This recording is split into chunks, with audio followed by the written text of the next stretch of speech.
Good day, everyone. It's Alan Schimmel, editor-in-chief of DevOps.com, and you're listening to another DevOps webinar and watching as well. Thanks for joining us today.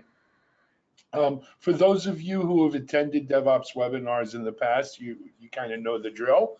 But for those of you who may be new, let me go over real quickly our ground rules and how we can have you participate in today's webinar, because webinars are, or the best of webinars are interactive with the audience. And there are several ways that you can interact in today's webinar. So let's get started. We do use the GoToWebinar control panel system. And for most of you, that means you will see a control panel in your upper right-hand corner. Now, in that control panel, there's various sections. The section I want to call your attention to is marked questions. And if you hit the little arrow next to questions so it's downward facing, it should expand for you. And you could see that you could type your questions in there. And it's kind of automagical if you put your question in there. When you type it in, it gets queued in chronological order. It's in so that when we have set aside time for questions in today's webinar, you don't have to worry about remembering your question, especially you may have more than one question, and now you got to remember 2 questions or 3 questions. I've been there, it doesn't work so well. So we really encourage you, type your questions in as they pop into your head, into that question section, and then that's it. They're saved, they're there, and we'll get to them at the appropriate time. If for some reason we have so many questions that we can't get to them all, we have a record of it and we can answer you offline to make sure your questions get answered, because your questions are important. And we want to hear from you on that. So please, if you have a question about the information in today's webinar, that's the place to go for it. However, if you're having a technical issue, so your screens, the slides aren't moving, or the audio is a bit choppy or something else. Something's not working technically, but you can still hit that chat window. We do have engineers standing by to help you with your problem. So if you go to the chat, put in what your issue is, and someone will reach out to you and hopefully try to make sure you get the most out of this webinar that you can. So with that being said, let's get busy on today's webinar. First of all, I want to mention that today's webinar is sponsored by Quest Software, and many thanks to Quest for sponsoring today. And today's webinar is aimed at one of my favorite constituencies in the IT stack, and that's our DBAs out there. Today's webinar is DBAs, is your company's personal and sensitive data safe? The whole data and DBA segment sometimes gets overlooked in both our DevOps coverage and even in security. But we need to remember that the data is truly the crown jewels of your organization. And in many cases, the DBAs are the guards at the gate, the custodians of this data. So it's important that they get the training and the resources and tools needed. And sorry to say, in a lot of organizations, they don't. So that being said, let us move forward now. As I mentioned, today's webinar is sponsored by Quest. And let me introduce you to our 2 panel members. I think we've got 2 great ones. First, I want to introduce you to Deborah Farber. Deborah is Senior Director of Privacy Strategy at Big ID. And Deborah, just a little sound check. You hearing me okay? I am indeed. You're coming through loud and clear. Okay, thank you, and welcome, Deborah. And joining Deborah from Quest is John Pocknell. John is a Senior Solutions Product Manager in the Information Management Group. John, welcome. Thank you. Yeah, hope you can hear me all right. You're coming in fantastic. With that being said, guys, I'd like to turn it over to you, John, and I'm going to go on mute here a bit and listen and learn. Great, thanks, Alan, for the introduction. So welcome everybody to this webinar. I hope you'll enjoy it. Just to, before I pass it over to Deborah, just to kind of lay out how this is going to run through the next 45 minutes or so. Deborah is going to lead off. Deborah is going to introduce the sort of challenge of data discovery. How do you discover where your personal and sensitive data is? Talk a little bit about data privacy regulations. I'm assuming that most people are familiar with some of the sort of European regulations around GDPR, some of the newer US regulations like CCPA, the Californian Consumer Privacy Act, PCI, HIPAA, things like that. So I'm guessing you're familiar with those. And if your company has data, and particularly personal data, or more broadly speaking, sensitive data, then you will going to have to figure out, first of all, where it is. So Deborah's going to talk about that, and also talk about the subject of privacy engineering as well. So when Deborah passes the ball over to me, I'm going to be talking about what we do on the Quest side, especially for DBAs who are managing databases.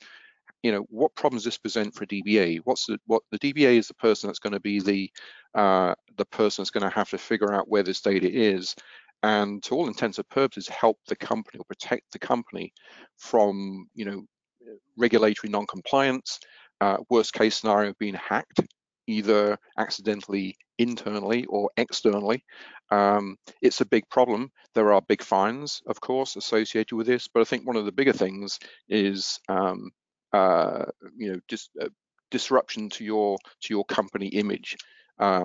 That's probably going to be more hurtful than a fine, frankly. So the bottom line is this is something that you really need to pay attention to. It's very important, and for databases, certainly this is something that DBA is going to have to get a grip of. So with that, let me pass it over to Deborah to get us going. Great, thank you so much, John. It's a pleasure to be here today. And the intro said, I'm Deborah Farber. I'm the Senior Director of Privacy Strategy at Big ID. Just a little about me before we move along is that at Big ID, first, I've been in privacy and security for about 14 years. I have a law degree, but I've never practiced, so you don't get to hold it against me. And instead, I've helped companies operationalize the privacy requirements into the business, which today kind of dovetails into the field of privacy engineering, which I'm going to talk a little bit about. At Big ID, I'm an evangelist for privacy. I don't have to focus as much on compliance because we actually don't store any customer data. So I get the opportunity to really preach about privacy engineering, and today I'm going to tell you a little bit about how Big ID discovers data uniquely and how the field is evolving and where DBAs fit in. And so with that, do this control here. So with that, I kind of want to just set some of the challenge. Organizations store vast amounts of data about customers and employees, as you know, and data is ingested from multiple different channels, right? You've got the marketing websites, mobile apps, IoT devices, and they're processed in different systems like databases, big data repositories, cloud storage, and the like. A good example is one of our customers has a big data analytics platform that collects data from their entire consumer-facing application suite, which includes hundreds of schemas, tens of thousands of tables, and then each one contains up to 1,000 columns.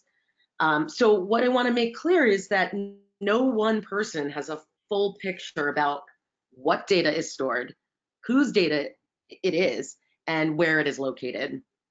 And as the data is the crown jewels of an organization. It's the most sensitive and business critical for organizations. And we've realized that they need visibility into that data in order to better protect it, to comply with regulations like GDPR and CCPA and other, the advent of privacy regulations around the world. And then make this data accessible across the business in order to better monetize that data while protecting its security and the customer's privacy or your employee's privacy, and then to govern that data continually. So today's so traditional data governance tools have had the challenge that they've only been able to classify data by type and category, right? So type, like, this is PHI and it has this sensitive data levels and this is what you need to do with it, or this is non-public information, or this is, secret information, or however you're categorizing that data, and by category. And Big ID kind of set out to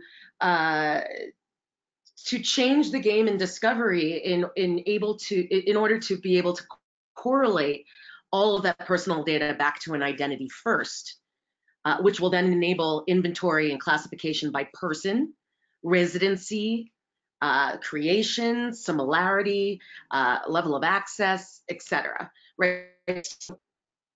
In doing that, we're preserving the ability to attach it to an identity so that you can achieve data protection requirements and provide the data back to the individual if there's an access request, or delete the data if someone says, I want all the data is deleted about me.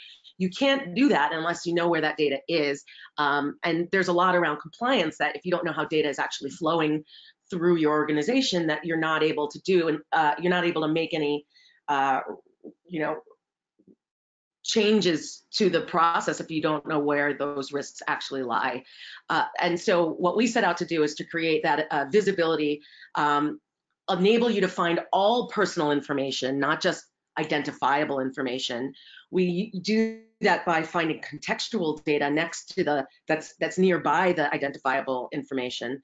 And then another, other challenge, so these are basically the challenges listed here. Lack of scale and accuracy in the ability to kind of analyze data. You're not able to really optimize for privacy compliance, and you can't find data by person versus type in most data governance solutions. What's also missing from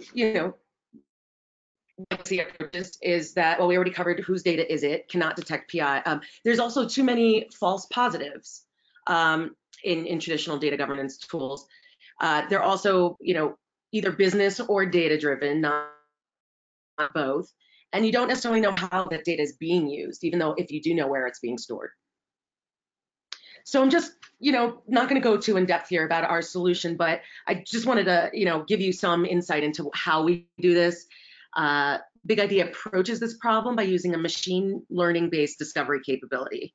And that correlates by relevance first, and then we classify and catalog, the relevant data.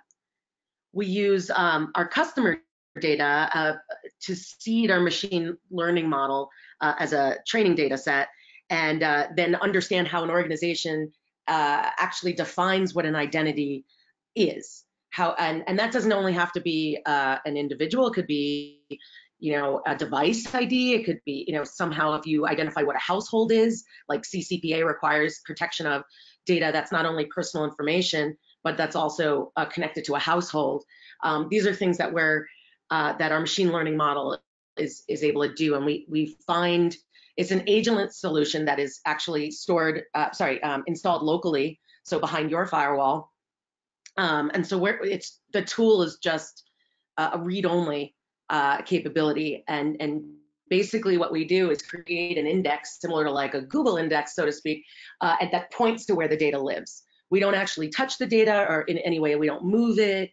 It just provides an insight into it and creates an index capability to tell you where it is, down to the database row of where that person's data might need to be deleted, or might need to be pulled into a data subject access request report for GDPR compliance. And so one amazing output of this capability is that once you attach something to the identity, the tool then can provide a map of that data and then contextualize it across any kind of data source, avoiding the silo problem of traditional approaches. So on this slide, on the right is some capabilities that Big ID is able to do. And I'm not going to go through those. You can read those yourself. So I'm going to talk to you a little bit more about CCPA and GDPR. So GDPR, so for the first part, I'm sure you've sat through a bunch of webinars already that have really unpacked this legislation. So I don't intend to go through line by line what GDPR is, what CCPA is, how they differ from one another. But I am going to give you some highlights that I think are really important to DBAs. First, there's the right to know that both legislations have, that an individual's data protection right is to understand and be able to know what data is being processed about them and what organizations know about them. And as part of that right to know, there's, that's mostly covered in your privacy policies, right? And that's the kind of the notice. Then the right to access is the right to be able to understand, to see what that data is. And organizations have that obligation under GDPR through what we call DSARs, or data subject access requests, where they, have the right to, at twice a year, ask an organization, for this information, and you have to be able to provide it. It's really difficult for organizations to do this at scale without automated tools. And so, that is something that would be in the purview of DBA, is to be able to assist with this effort of finding this data and being able to provide it back to the individual. The other, very similar one is a right to delete. I don't like that you are processing my data for this purpose, blah, blah, blah, whatever the individual's viewpoint is, you have to be able to respect that right by deleting the data.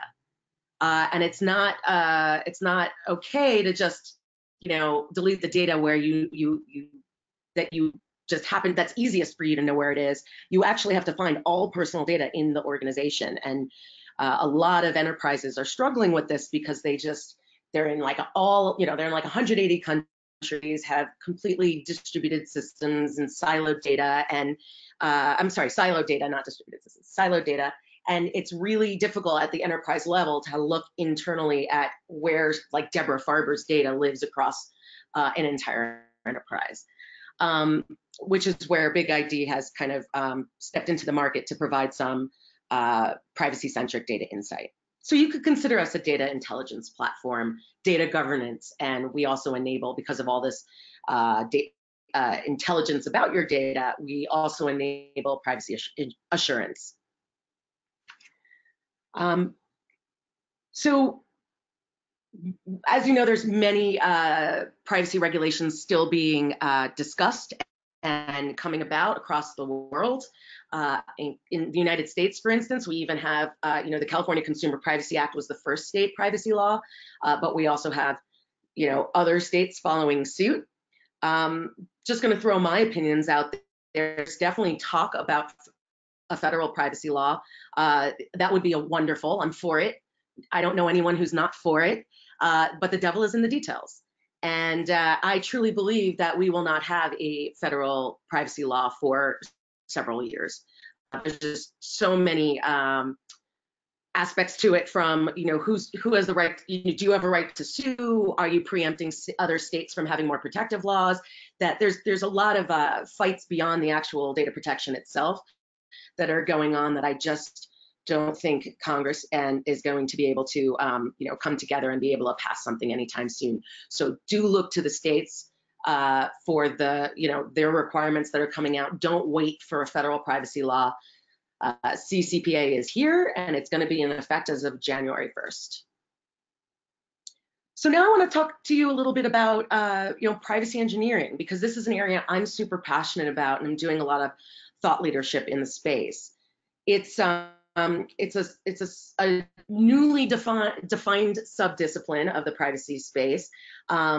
I think a good way of thinking of it is like it's analogous to security engineering. It's kind of where you're taking the privacy principles and approaches, and you're combining engineering methods, techniques, and tools to actually systemize and generalize privacy practices into the business.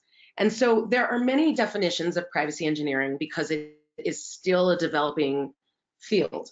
It's pretty nascent, but this is one that particularly resonates with me. And it's the field of research and practice that designs, implements, adapts, and evaluates theories, methods, techniques, and tools to systematically capture and address privacy issues when developing socio-technical systems. And it's not just developing the systems, but it's also managing them and maintaining them. And that's where I think it's important for you, even though you might not be part of the entire information system, process, to understand where you fit in, and that I would say that that every DBA that touches, personal information in some way or another is actually has a responsibility somewhat around privacy engineering. Okay. So how does privacy protection, impact the DBA function? Well, we already discussed correlating personal information prior to classification so that you can preserve whose data lives where, and then, basically be able to address risks around managing that data. Secondly is inventory, the ability to inventory and map data. You can do this by person, by type, by server, by application, by location, right? How you divvy that up is going to be dependent on the needs of your business, but that is one area that could be impactful for you. Data classification and labeling, right? This is important from a personal, from a privacy standpoint, because GDPR and CCPA rights fulfillment is necessary, and you're going to be a big part of that. Then data access, of course, right? It goes without saying that you're responsible for understanding and identifying where there are over-permissioned files. Monitoring movement of personal information. You want to be able to monitor and detect the data transfers, misuse, or policy violations. Then consent governance and tracking. You want to be able to map existing consent logs to data and people for easier governance and tracking. And so that's one of the other, actually, I didn't mention that before, but one of the other data protection rights is under the California Consumer Privacy Act, or CCPA, is the ability to enable individuals to say, I don't want you to sell my data. And so you're not able to, without appropriate consent governance and tracking, and we say consent governance here, not just management, but without knowing how that that data is flowing and governing it over time across multiple consent mechanisms within your large enterprise, you're not going to necessarily see where someone has opted out somewhere but opted in somewhere else, and then you have to be able to capture whether they've opted out of sale of information, and that is something that's very, very new, and you'll want to be able to track that over time and be able to make changes to your business processes based on noncompliance. And then, of course, breach response. You want to be able to quickly determine exactly what data was affected if a system has been identified as being breached, and then whose data was compromised. And you want to do this very, very quickly so that you can minimize the impact of the breach, but also so that your company can achieve the quick turnaround time that you need to report to the regulators who require, that you report breaches to them. And of course, you'll want to do this with automated tools so that it's not as time intensive on DBAs and their teams. Now, like I said, privacy engineering is very new, but NIST, the National Institute for Standards and Technology, they came out with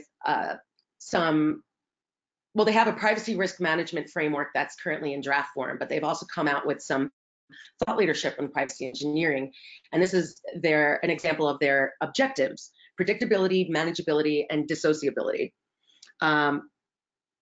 Predictability is basically the objective where you ensure that both the system owner and the system users understand what's really going on. So what are you collecting? How are you using it? This is not just in the privacy notice, right? This is like embedded in the UI and the design of the system. There shouldn't be any unfair surprises. And basically, this is an important aspect of achieving transparency from an engineering perspective. The second objective is manageability. And that ensures the ability to control data on all system layers with accountability, and that the data is accurate and updatable. And then the third objective is dissociability, which is concerning the identity, identifiers, and then linkages between the data and the individual identity. And so this is the objective where you'd be, trying to find the right business need to preserve privacy through anonymity, de-identification, unlinkability, unobservability, or pseudonymity. Pseudonymity. God, that's such a hard word to say. And then just to kind of pull it all together, NIST, I should say, NIST really is coming up with standards that are typically intended for federal government, US federal government systems. However, when it comes to privacy engineering and their risk framework, it's a voluntary standard, and it's one that they do expect to be used outside of NIST. But I tell you this because of this particular slide here that I've actually, it's not the one that NIST exactly used. I cleaned it up a bit to kind of make it a little, easier to read and doesn't show the outputs from each of these components. But they already have a risk management framework for security. And so what I want you to see from this particular slide is that they're lumping privacy engineering and security objectives together. That first you start at the top left of this shape here, and you look at the laws, regulations, and fair information practice principles to understand what your requirements are when you're implementing privacy engineering into a business. Then you do your risk modeling. Then you understand and then you find out what your risks are. And then you take a look at the privacy engineering and security objectives, find the appropriate controls in the NIST risk management framework, and then conduct your privacy impact assessments on a particular business process, which is outside the realm of the DBA here, but I'm just trying to give you the holistic vision of how this all fits in. And then, of course, it's a continuous process. But so to be clear, you would fit in the privacy engineering and security objectives and risk management framework, helping the organization to identify, how to effectively address risks around the data and for all of the objectives that I have mentioned before.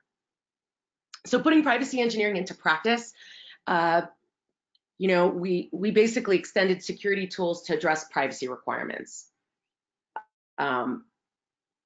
We have data intelligence for DBA privacy awareness.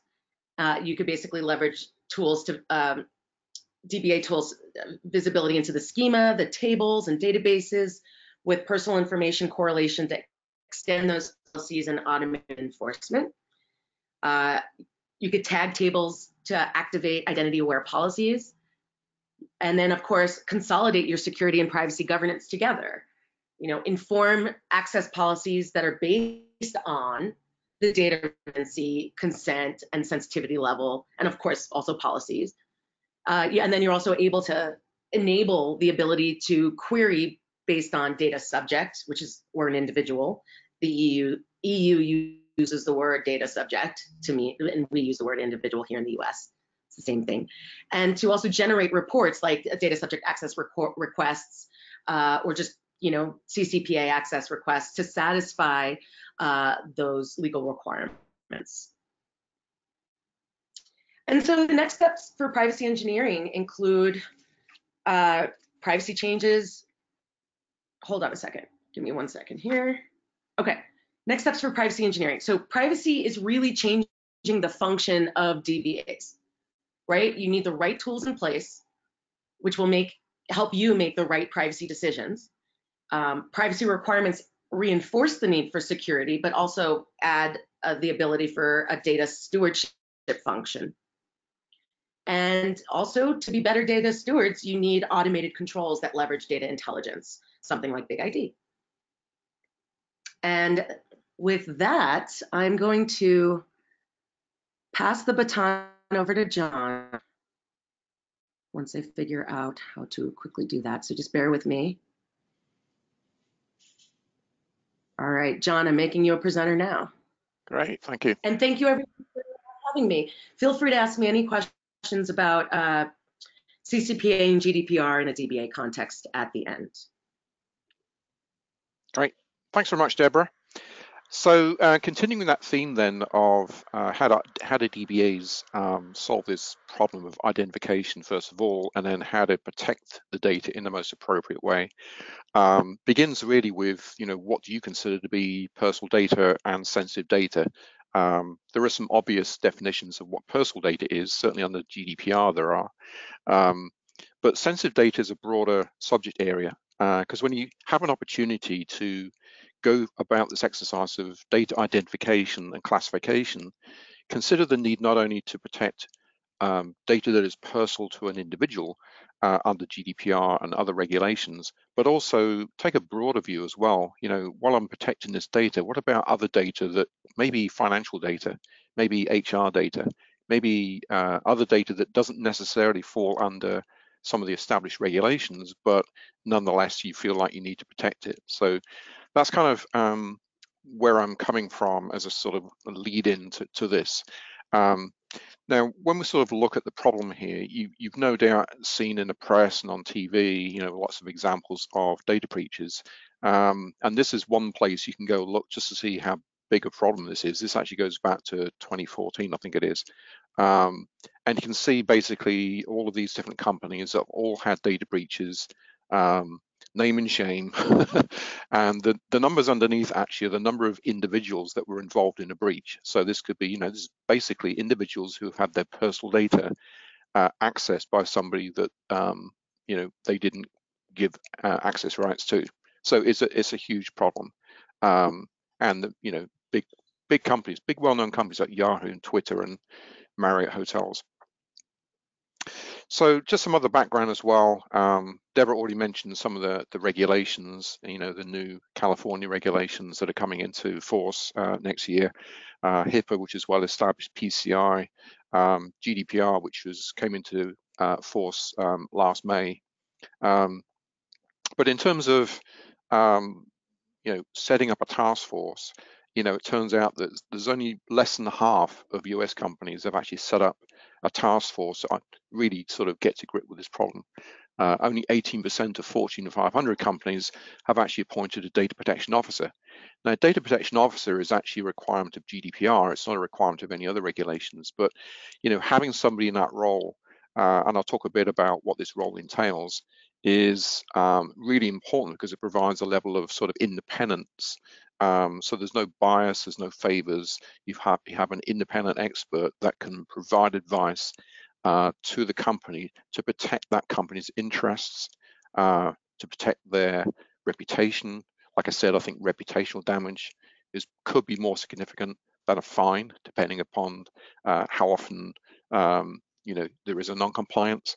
And just basically looking at the whole data estate. This is the DBA's responsibility, is to, who has access to that data. There's another survey here that says 70% of employees have access to data they shouldn't have. And for databases, this really comes under the control of the DBA. The DBA is responsible for user accounts.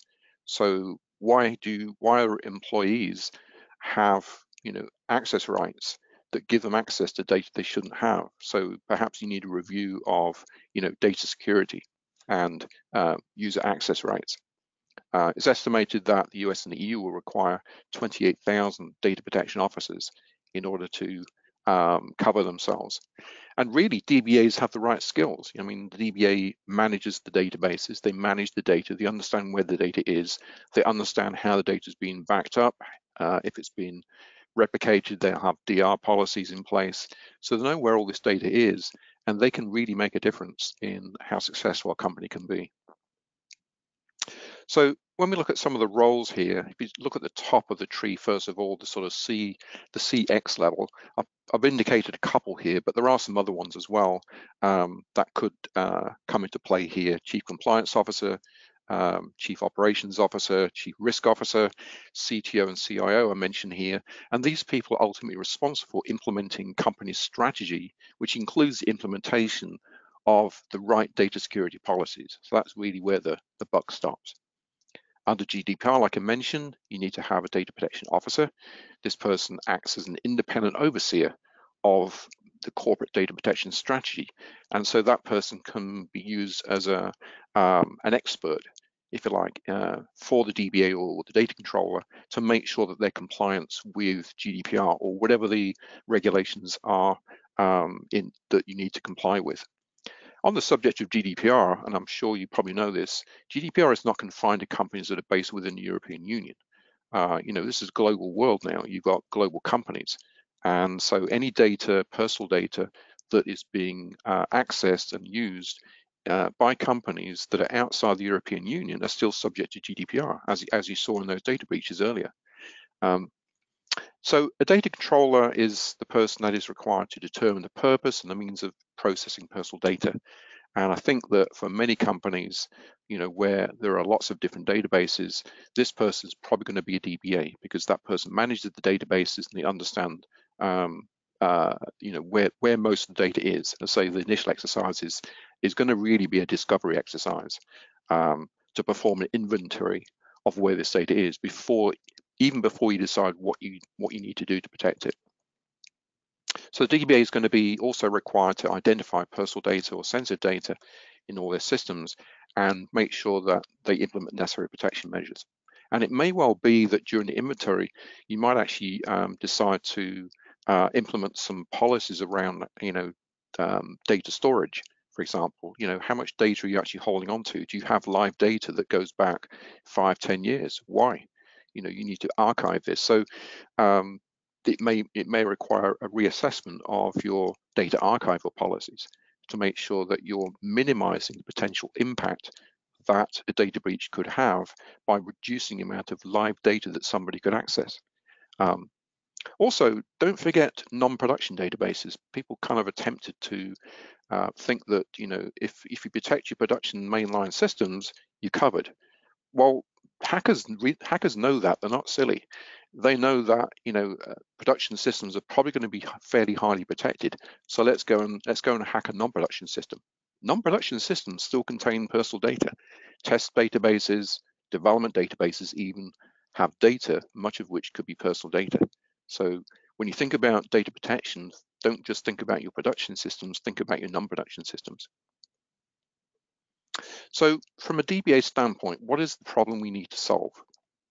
Well, first of all, it's like I say, it's discovery. I need a simple and effective way to identify sensitive data in my databases. And sensitive data, like I said, is a broader definition than personal data. Under GDPR, there is this notion of personal data and personal sensitive data. This is not what we mean by sensitive data. Sensitive data means data that goes beyond the definition of personal and personal sensitive data under GDPR. In other words, it could cover things that are not data that belongs to or associated with an individual, but data that's related to maybe financial data that you still feel you need to protect against an attack. So you need to be able to define what constitutes sensitive data because you've got different regulations you may want to comply with. You've got a broader definition potentially.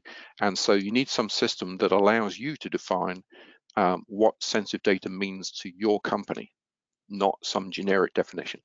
You need to be able to report on where that sensitive data is. One aspect of GDPR is privacy by design.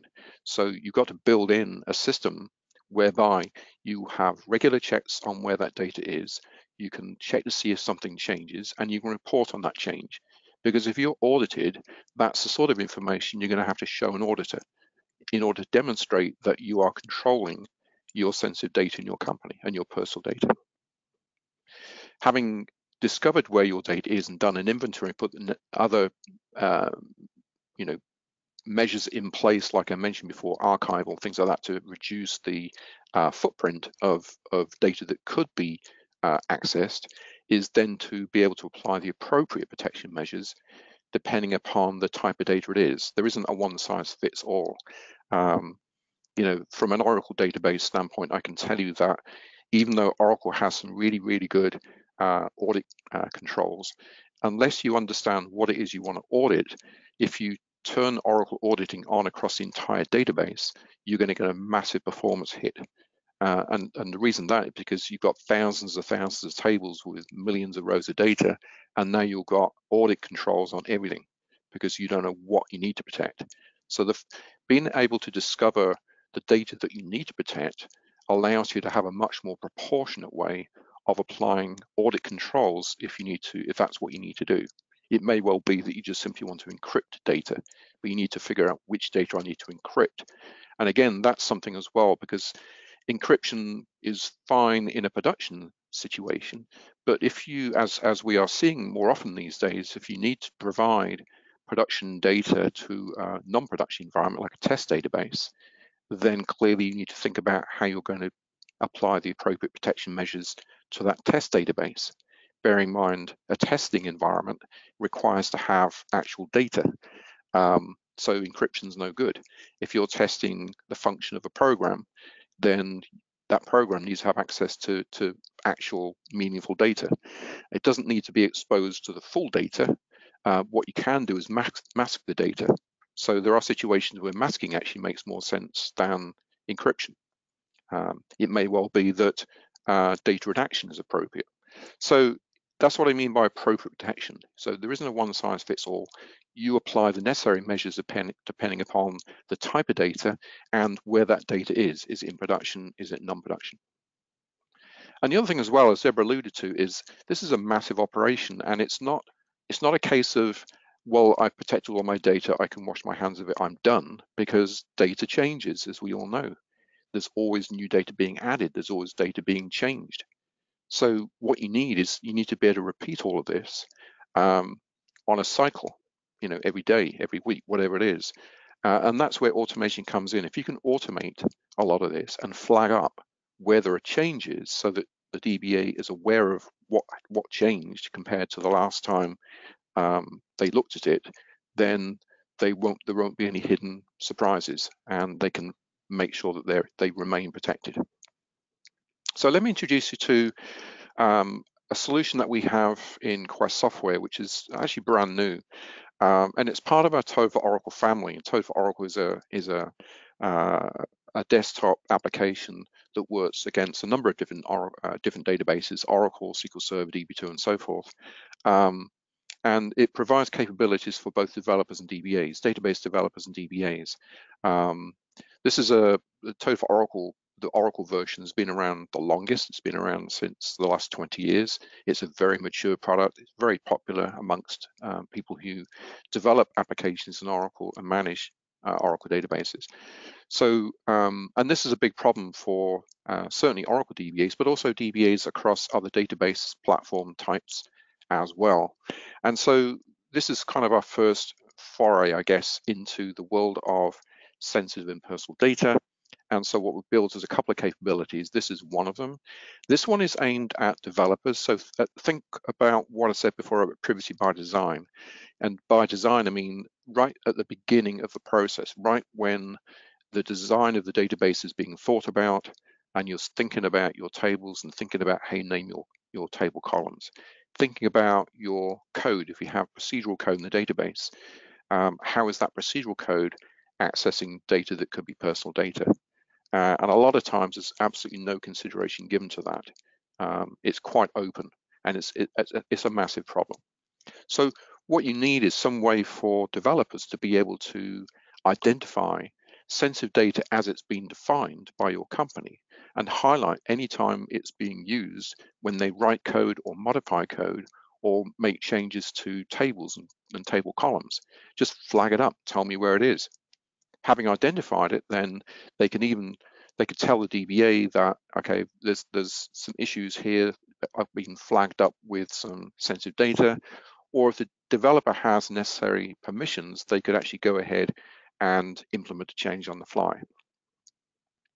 So that's one aspect, coming at it right from the beginning. It's called sensitive data awareness, and it's really just a discovery tool for the developer. It enables a developer to see, as they're making changes to a database schema, if there are any objects, tables, code, the like, that use or access data that's defined as sensitive data, then they'll get some notification that tells them, flags up that this needs changing because it's obviously a column name or a field value that references personal data, and then you can change it. And you can see in the screen, I'm going to do a demo in a bit anyway, but you can see in the screenshot that this particular column, email, is clearly breaching the sensitive data rules. Email is personal to a person, personal information. And if they have the necessary access rights, they can go ahead and either encrypt that column, add an audit policy, or add a redaction policy. And these are Oracle features, by the way. So encryption, so what we're doing in Toad for Oracle is we're actually leveraging the capabilities of the Oracle Enterprise Edition to leverage these features within the toolset. The other piece that we have as well is called sensitive data protection, and this is really aimed at DBAs. So this is the piece that's really going to help you in that discovery exercise.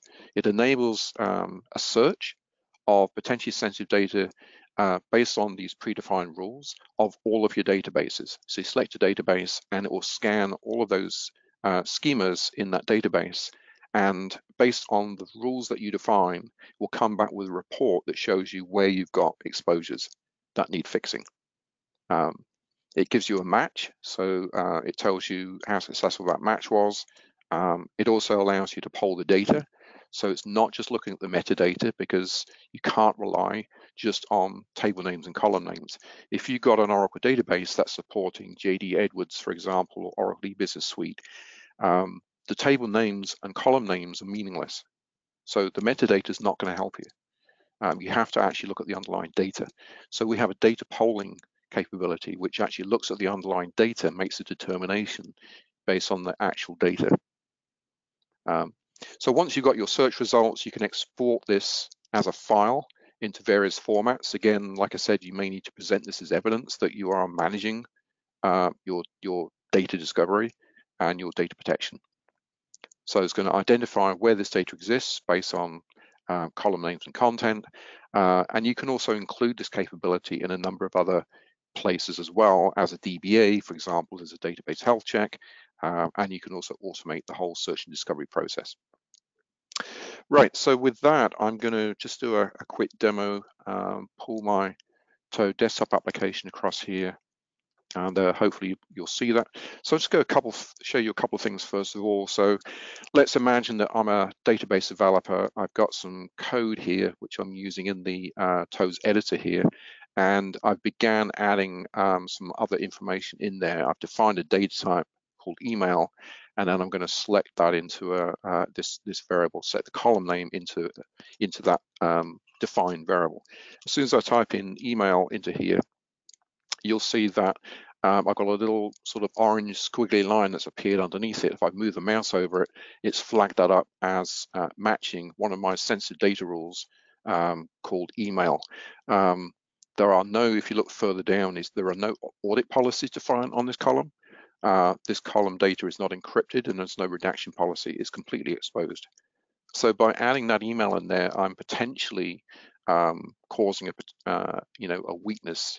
If this change was to go into production, I'm exposing potentially this information to either an external or an internal attack. So I need to call it something different. I need to change the data structure and call it something else, so it's less obvious. I could do that directly. I could right-click in here, and I could go to here and here, and go ahead and encrypt that column, or set an audit policy for it, or redact the column. Same thing if I'm doing a table change. So if I select this table here, this is the table that's being referenced actually, and if I go ahead and alter this table, so this gives me the ability to change the design of the table, the column names and things like that. You can see that it's flagged up two columns actually. One is called email and the other is called telephone. So employee telephone number and employee email. So that's just flagged those up as well. So that's looking at it from a developer standpoint. If I look at things now from a DBA standpoint, that I want to be able to first of all define the rules that I'm using to define what is personal sensitive data. And so the first thing I would do is come into my Toad options here under sensitive data, and I can turn it on or turn it off. This is kind of a way to track what's going on.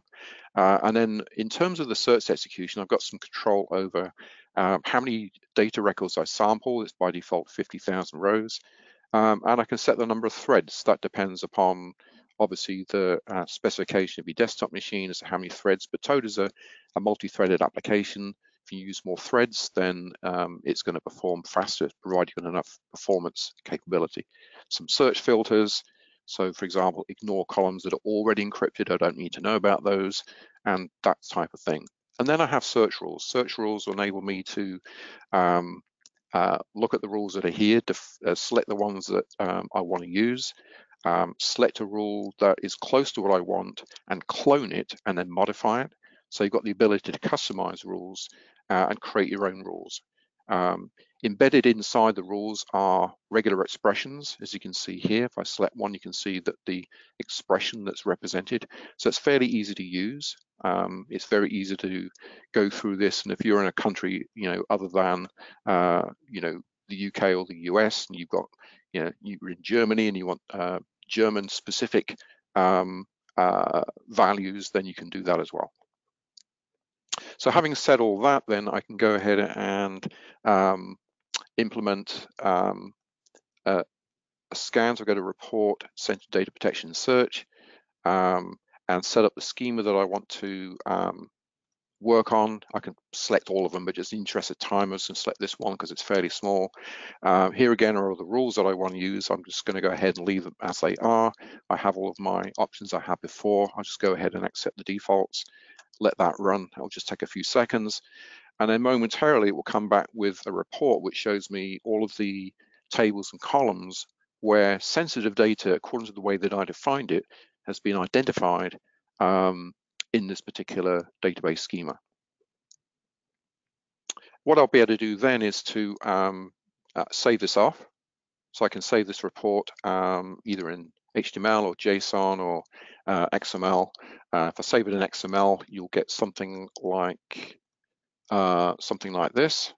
This is an HTML report, and I can click on these links and so forth. So that's one way to do it, or I might want some other format. I've got sample data, so I can look at, if I go here where I've got a 52% match, I can look at the data and see how representative that data is. And again, I can come down here and see with the red X's are basically telling me that I don't have any protection at all on this column. So what I can do over here is I can select this drop down and I can say go ahead and either encrypt that column, and it lets me define the type of encryption I want to use. Again, this is using Oracle. We're just leveraging Oracle inside of the product here, or set a redaction policy or set an audit policy. Okay. So once I've done that as a one-time thing, again, I mentioned before that you might want to think about automating this so that you've got a way to rerun this whole thing on a routine basis, maybe as part of other things you do as a DBA. So there's an automation tool inside of Toad that lets you add a sensitive data protection search as part of your other regular maintenance tasks as a DBA. Very simple to do. You just go to DB miscellaneous, double click on here, and you'll add in a sensitive data protection search action into this list of other tasks. If I right click it, open its properties, what it contains is actually a list of what I've all of the settings I just set. So it's selected the HR schema. I've got the options I had set before, and I can go ahead and automate this by just running it as part of a regular routine, or I can schedule it. So I can schedule this whole thing to run maybe once a day or once a week, and during that period when it runs, I'm performing exactly the same sensitive data search on the same database schema on a routine basis, and saving the reports out into the file system, right? So if I go to in here, report output, as part of this automation job, I'm saving a report out once a week or once a day out to this location. So I get a series of reports which will all tell me if I've got an issue. I could also include this as part of a database health check. Database health check, an existing feature of Toad that lets me check for all types of aspects of my database configuration. I can have multiple databases set up in order to do this. Under the vulnerability assessment part, there is a new check here to check for sensitive data. If I click on this parameters link over here, you can see that it has, again, the same settings as I had before when I showed you in the options. So same options here, same file output, select the schemas that you want to run. And now this sensitive data search runs as part of all of my other database health checks.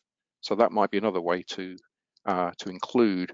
And so you're proving, then you're demonstrating how you have a very effective way to identify sensitive data across your Oracle database. So the result of all of this, well, DBAs can come to superheroes because they're the people that are going to help protect their company's data and their reputation, frankly, because they're the right person that will be able to identify where this data is. They have the tools in place to not only do a one-time inventory of this data, but actually have a way to repeat this so that they're always protected. So as data changes over time, they will have the controls necessary to provide that protection. And this is really great news for DBAs because DBA's role is changing. You know, you've got the growth of autonomous databases, which is really leading to a decline in the number of traditional database administration tasks that DBAs do these days. So DBAs feel like that over time, the value is becoming undermined. Well, this is great because now all of a sudden the DBA is becoming a superhero because they're protecting the company's data. I mean, you can't get much better than that. And think about cloud services too. So if you've got hybrid environments where you've got some on-premise databases, you've got database in the cloud, your cloud service provider is not responsible for that data. It's your data. Your company is responsible for it. So again, you need to have the ability to identify, classify, and protect data, sensitive data that's in the cloud as well. So what's next? Well, we do have a roadmap, of course, and although we've got these features in the Oracle product right now, we do have plans moving forward. We have a number of capabilities in DevOps actually, and bringing database into DevOps pipeline. And so one of the things that we're looking at is how can we bring in a gate into your DevOps pipeline that looks at whether or not you've introduced sensitive and personal data as a consequence of a change in development that got missed for some reason, and you want to have another gate that identifies that and identifies if you've got personal data coming in through your DevOps pipeline before you go into production and take the necessary action. That's one of the things that we're looking at is how can I programmatically call a sensitive data search on any changes that are happening in my Oracle schemas and flag that up as basically as a stop. So that will stop your deployment. If you identified sensitive data in a change that was made that's in the DevOps pipeline, you want to have some gate that says stop before you deploy this because I've identified an issue. I need to fix it before it gets deployed. And then also other database platforms as well that we're looking at. I just put up this resources slide real quick because we're coming towards the end. So if you will provide access to this slide deck for you. And then finally, this is something that we'd like your feedback on actually. So this is a survey that we're doing on sensitive data protection, and we'd love to get your feedback on it and tell us your ideas. We want to build a solution that solves real problems. We think we've got a good start with Oracle, but maybe there are some other platforms, maybe there's some other things that you want to see. So help us out. There's a link here that enables you to sign up for this. We do pay for in certain situations. So if you want to provide us with some feedback, what your thoughts are on sensitive data protection, we'd be happy for you to get in contact with us and let us know what you think. So with that, we're going to turn over to questions now. Alan, are you there? I'm here. Hey, before we get to questions, how about, well, we can't give you a round of applause on the webinar, guys, but fantastic job, Deborah and John, really nice. As I said earlier, the DBAs, unfortunately, don't get enough spotlight in the busy, crowded sort of stack of technology that we exist on today. But their importance is nevertheless vitally important. And security of our data and compliance as you know, it's still top priorities, has been, is today, and will be going forward. So thank you very much to both Deborah and John. With that, let's grab a couple of the questions. So John, I think this one might be aimed at you up front, but where do you see the overlap between privacy engineering and breaches and that of sort of the SOC or SIM type of activities? Yeah, I think that's probably one that Deborah's better positioned Okay. to answer because it's a privacy engineering related question. Deborah? Yeah. So I would say that with, SIMs, which is security information and event management, that has been designed from a security use case, right? Where you've definitely got more of a bad guys versus good guys kind of, approach. And I would say that we need either SIMs to be updated to include privacy use cases. Access control is something that privacy and security both care about. You need security in order to have privacy. That's one of the privacy principles. But I do think that there's, we'll probably see either maybe something like PIMs, right? Like privacy information and event management tools coming to market, or the SIM vendors including privacy into their products, so that way, you could have some of the more, some of the other use cases, like for instance, is data being leaked, not so much as data being attacked, right? So I think that there's definitely room for improvement in that space to have more technologies and tools to enable the privacy engineering aspect. But I think that's how we would, kind of think about it. Okay. I don't know, John, you have anything else to add on to that? No, I think you got it covered there, Deborah. Thanks. No. Let's go to the next one. The next one's a little bit wordy. I'm going to paraphrase it if it's okay. And it's actually a question I myself have run into in speaking about GDPR compliance and fines in the past. And that is, I forget right now if it was John or Deborah that said, the damage to reputation exceeds the financial damages and fine schedule that we see in GDPR. And though, to the best of my knowledge, the GDPR folks have not actually started fining people yet, right? Because there was sort of a sunset or a honeymoon kind of period Yeah. from New York came in. So fines are pretty hefty, right, Deborah? The fines are extremely hefty. They can be up to 4% of your world turnover. So basically your revenue. And that is excess, that's a lot. But that also is the most egregious of all of the, there's different tiers. And we still have not really seen if the EU has the ability to come after as many people who are non-compliant, and not just a matter of non-compliance, but who are actively what their actions are actually harming individuals the most, right? That's what they're going to go after first. It remains to be seen if if it's funded enough to really go after a lot of companies. I think that the reputational damage that we're seeing right now at the fever pitch that we have around privacy, where consumers are at this point where they are, fed up with feeling like they're the product and they don't have any control over their own data.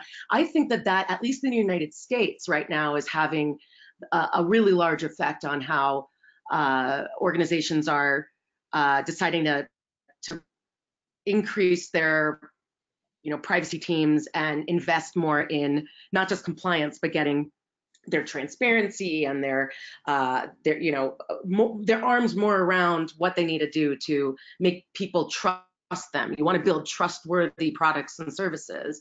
And so I really do think that it remains to be seen with the fines.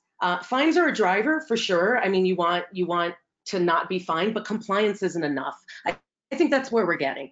Compliance isn't enough of a driver for a lot of organizations to make this change. And it's going to come down to other factors, like whether consumers will stop buying their goods and services, and whether insurance companies will stop insuring them because of breaches, and some of these other external factors beyond the fines. But I do think fines are a big driver of compliance. I'm going to take my prerogative as moderator to get the last word. Mark my words, 5 years from now, cyber insurance and the cyber insurance companies are going to be major players in how people do data protection and privacy and everything else. But with that being said, we're already 5 minutes over the hour, and we make it a habit of here of respecting everyone's time. So I know we have other questions. I need to pull the plug though. We'll get these questions out to you, John and Deborah. Maybe you can answer them offline. Sure, yeah, absolutely. My Okay. pleasure. Again, thank you so much, guys. Great webinar. Thank you, everyone who stayed in here overtime today. I feel like Bill Maher on YouTube. Thanks for staying overtime. Thanks for your questions. We will see you on the next DevOps webinar, hopefully. John, Deborah, maybe we can have you back on for another webinar and we can explore this even further. Yeah, that'd be great. Thank you. Wonderful. All right, everyone. This Thanks for is Alan Schimmel for DevOps.com. Have a great day.